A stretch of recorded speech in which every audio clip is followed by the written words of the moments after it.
سید عالم صلی اللہ علیہ وسلم کے وصال ظاہری کے ایام قریب آئے تو حضور نے سرخ پٹی باندھی، تیز بخار ہے نبی کریم کو، 2 صحابہ سہارا دے کے مسجد میں لائے، نبی پاک علیہ السلام کو بظاہر سہارا دے کے لایا گیا۔ کریم رسول نے لوگوں کو جمع کیا، حضور آج کیا ہونے والا ہے، آج کیا کہا جائے گا، آج کس لیے میٹنگ بلائی ہے؟ نبی کریم کے کل صحابہ جب مسجد میں جمع ہوئے تو کھچا کھچ مسجد بھری ہے۔ وصال ظاہری سے چند یوم پہلے کی بات، نبی پاک نے فرمایا آج تمہیں کوئی جہاد کی ترغیب نہیں دینی، آج کوئی نیا پیغام نہیں دینا، آج تمہیں بتانا ہے کہ رب نے اپنے بندے کو اختیار دیا ہے، چاہے تو دنیا میں رہے، چاہے تو اس کی بارگاہ میں حاضر ہو جائے۔ اس عبد نے بارگاہ ربوبیت کی طرف لوٹنے کا ارادہ کر لیا ہے۔ حضرت صدیق اکبر رونے لگے تو صحابہ نے کہا تمہیں کیا ہوا؟ کہنے لگے سمجھ نہیں رہے، کسی کی بات نہیں کر رہے، نبی پاک تو اپنی بات فرما رہے ہیں، اس نے جانے کا ارادہ کر لیا۔ سنیے میرے بھائی، محبوب پاک نے فرمایا بھائی کسی شخص کو میری طرف سے کوئی تکلیف پہنچی ہو تو بدلہ لے سکتا ہے، بدلہ لے سکتا ہے، کسی کو تکلیف پہنچی ہو۔ صحابہ پھوٹ کے رونے لگے، محبوبہ کرم ہی کرم ہوا ہے، رحمت ہی رحمت آئی، آپ کے بارے میں گمان کرنے والا بھی دائرہ ایمان سے نکل جائے گا۔ حضور آپ کیا فرما رہے ہیں؟ فرمایا نہیں بھائی اٹھو۔ پیچھے سے جناب عکاشہ بن محصن اٹھے، ہاتھ کانپتے ہیں، آگے بڑھے، کہنے لگے یا رسول اللہ ایک جنگ کے موقع پر آپ نے درہ مارا تھا، ننگی پیٹھ پر صفیں سیدھی کراتے، بات دل میں رہ گئی ہے، میں نے بدلہ لینا ہے۔ نبی کریم نے فرمایا بلال دوڑ کے جاؤ، فاطمہ کے گھر درہ پڑا ہے، درہ لاؤ۔ سیدنا بلال حبشی کہتے ہیں میں گیا، دستک دی، سیدہ طیبہ طاہرہ حضرت فاطمہ فرمانے لگی بلال کیسے آئے ہو؟ اماں جی وہ درہ چاہیے تھا۔ سیدہ کو تشویش ہوئی، کہنے لگے بلال نہ تو جنگ پہ جانا ہے، نہ جہاد ہے، نہ کوئی ایسا موقع ہے، حضور کی تو طبیعت مبارک بظاہر بڑی علیل ہے، درہ کیا کریں گے؟ حضرت بلال عرض کرنے لگے اماں جی ایک صحابی بدلہ لینے لگے ہیں، صاحب طبقات نے جملے لکھے ہیں، کہتے ہیں بی بی صاحبہ نے درہ بھی دیا اور امام حسن حسین کو بھی باہر نکالا۔ فرمانے لگی عکاشہ سے کہنا 100 درے مارے، ان 2 شہزادوں کے جسم پر نبی پاک کے قریب نہ جائے، میں نے 2 بچے پیدا ہی اپنے محبوب پر قربان کرنے کے لیے کیے، ان کو لے جائے۔ حضرت بلال کہتے ہیں میں 2 شہزادے لے کے آیا، اور جب دروازے میں میں لے کے پہنچا تو نبی پاک نے دیکھا تو آنکھوں میں آنسو آ گئے، فرمایا ان کو بٹھا دو، مجھے پتا ہے فاطمہ نے کیا کہہ کے بھیجا ہے۔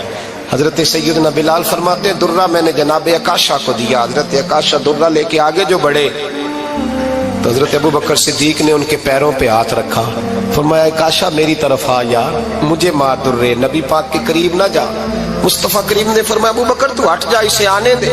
فرماتے ہیں میں چند قدم آگے گیا تو مولا علی شیر خدا نے میرے پیر پہ ہاتھ رکھا، کہنے لگے عکاشہ سوچ تو صحیح تو کیا کر رہا ہے؟ حضور نے فرمایا علی ہٹ جاؤ، میرا اور ان کا معاملہ ہے۔ جناب عکاشہ آگے بڑھ رہے، نبی کریم نے فرمایا میں اپنی امت کو درس دینا چاہتا ہوں، خبردار خبردار زندگی میں تمہارے ہاتھ سے زبان سے کسی کو تکلیف نہ پہنچنے پائے، خبردار یاد رکھنا وہ معاشرے بگڑ جاتے ہیں، وہ معاشرے تباہ کر دیے جاتے ہیں جہاں ظلم ہوتا ہے، جہاں زیادتی ہوتی ہے، جہاں لوگوں کو ستایا جاتا ہے۔ محبوب کریم کے قریب آئے حضرت عکاشہ کہ حضور میری پیٹھ ننگی تھی، آپ بھی ذرا کپڑا ہٹائیے۔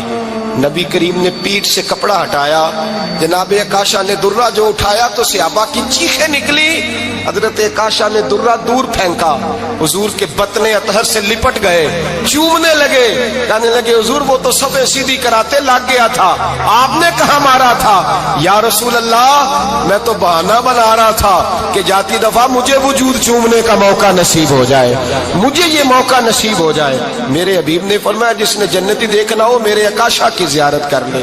بھائی ظلم کا دروازہ کھلا ہوا ہے اور لوگ بھول جاتے ہیں زیادتی کرتے ہوئے، وہ بہو سے ہی کیوں نہ کریں، وہ اپنے گھر کے بھول جاتے ہیں کہ شاید پوچھنے والا کوئی نہیں، شاید میزان نہیں لگے گا۔ ایران کے بادشاہ نے اپنے بیٹے کو پڑھانے کے لیے ایک استاد صاحب کا بندوبست کیا، استاد صاحب کو کہا کہ میرے بچے کو دین پڑھائیے، میں چاہتا ہوں کل اس نے عنان حکومت کو سنبھالنا ہے تو یہ دین سے آگاہ ہو جائے، اس کو کچھ سکھائیے پڑھائیے۔ بہت نیک بزرگ بڑے درویش عالم پڑھانے لگے، اسباق مکمل ہو گئے، دین کے اسباق قرآن مجید پڑھایا، احادیث طیبہ کا درس دیا، اصول فقہ سے روشناس کرایا۔ جب بچے نے مکمل تعلیم حاصل کر لی اور آمین ہو گئی، دستار ہو گئی، فارغ ہو گئے، تو پھر ایک دن استاد صاحب نے کہا بیٹے کل تم نے ضرور آنا ہے، کچھ بات کرنی ہے۔ شہزادہ گیا ملنے استاد صاحب سے، استاد صاحب نے کنڈی لگا لی، ہاتھ میں درہ پکڑ لیا، مار مار کے پورے وجود کو زخمی کر دیا، کوئی غلطی نہیں، کوئی بات نہیں، مارا۔ اب بچہ آیا آ کے بادشاہ سلامت سے کہا کہ ابا جی سمجھ نہیں آئی، بڑا مارا ہے استاد۔ تو سیانے تھے نا بادشاہ، یہاں تو قاری صاحب روز کٹہرے میں کھڑے ہوتے ہیں، مولوی صاحب آپ نے میرے بچے کو کیوں مارا ہے؟ آپ 8,000 کے مولوی ہیں، میرا کئی کروڑ کا بچہ ہے، سویرے بدل لیں گے، خبردار آپ نے بچے کو ہاتھ لگایا، اپنی حیثیت میں رہے معاذ اللہ۔ جو قومیں استادوں کو کٹہروں میں کھڑا کرتی ہیں وہ ترقی نہیں کر پاتی، جو استادوں کو کٹہروں میں روز کھڑا کرتے ہیں۔ کہا ابا جی بڑا مارا ہے، تو والد بڑے سمجھدار تھے، کہنے لگے بیٹا استاد باپ ہوتا ہے، وہ زیادتی نہیں کرتا، کوئی بات ہوگی میں تیرے استاد کو کٹہرے میں نہیں بلاؤں گا۔ اماں سے بات کی، اماں کہنے لگی بیٹا میں تیرے باپ سے کیسے بات کروں، ڈرا تھا۔ وقت گزر گیا، 22 سال بیت گئے، 22 سال گزر گئے، بادشاہ کا انتقال ہوا، شہزادہ تخت پہ بیٹھا، پہلا حکم یہ دیا کہ میرے استاد کو بلاؤ، پہلا حکم۔ استاد جی بوڑھے ہو گئے تھے، چھڑی کے اوپر ٹیک لگا کے آئے اور بھویں سفید ہو کے جھک گئی تھیں، یوں آنکھ کھول کے بڑی مشکل سے دیکھا، کہنے لگے شہزادے حکم ہو۔ کب میں شہزادہ نہیں، اب میں بادشاہ بن گیا ہوں۔ استاد جی 22 سال بیت گئے، آپ نے مارا تھا، پر وہ درد چونکہ زیادتی کی تھی، میرا قصور کوئی نہیں تھا، تو نہ میری روح سے درد گیا ہے نہ میرے جسم سے گیا ہے، میں بے اختیار تھا، پوچھ نہیں سکتا تھا، آج با اختیار ہوا ہوں۔ سب سے پہلے پہلا حکم آپ کو دیا، بلایا ہے، بتائے کیوں مارا تھا، کیوں مجھے مارا تھا، میری زیادتی بتائے۔ تو استاد، بوڑھے استاد کی آنکھیں آنسوؤں سے بھر گئی، کہنے لگے بیٹے بس آج کے دن کے لیے مارا تھا، یہ جو دن آ گیا نا میری زندگی میں اس لیے مارا تھا، یہ میں چاہتا تھا میری زندگی میں وقت آئے، آج کے بس میری مراد پوری ہو گئی۔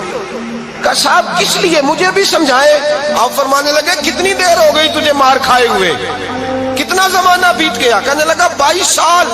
فرمایا زخم بھولے تو نہیں، درد ختم تو نہیں ہوئی، تمہیں بات 1 منٹ کے لیے بھی تمہارے حافظے سے محو تو نہیں ہوئی؟ کہ استاد جی روز رات کو یاد آتی، روز خیال آتا تھا۔ استاد کہنے لگے بھائی تو بے اختیار تھا، پوچھ نہیں سکا، 22 سال تجھے یاد رہا، مجھے پتا تھا تو ایک دن حکمران بنے گا، میں نے تجھے اس لیے مارا تھا کہ بیٹے یاد رکھنا، کسی پہ ظلم نہ کرنا۔ اگر تجھے 22 سال تک یاد رہا ہے تو جس پر تو ظلم کرے گا اسے بھی قیامت تک یاد رہے گا۔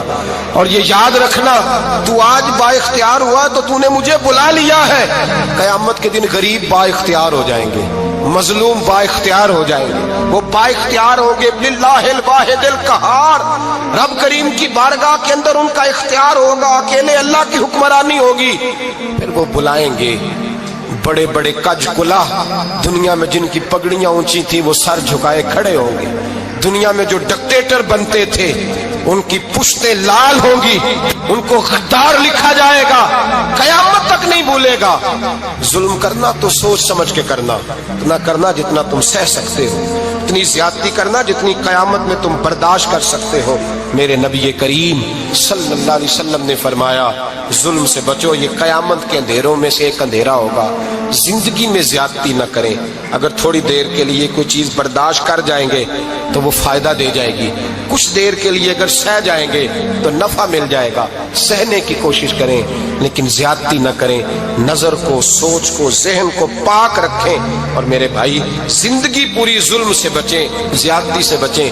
امیر المومنین حضرت جناب سیدنا عمر فاروق رضی اللہ تعالیٰ عنہ رات گھر میں تھے تو رونے لگے، بڑی دیر تک روتے رہے۔ والدہ اٹھی تو صاحبزادے سے کہنے لگی پتہ کرو تمہارے باپ کو کیا مسئلہ ہے۔ شہزادے آئے، کہنے لگے امیر المومنین والد گرامی کیا ہوا؟ تو حضرت عمر فاروق کہنے لگے بیٹا اپنی اماں کو بلاؤ۔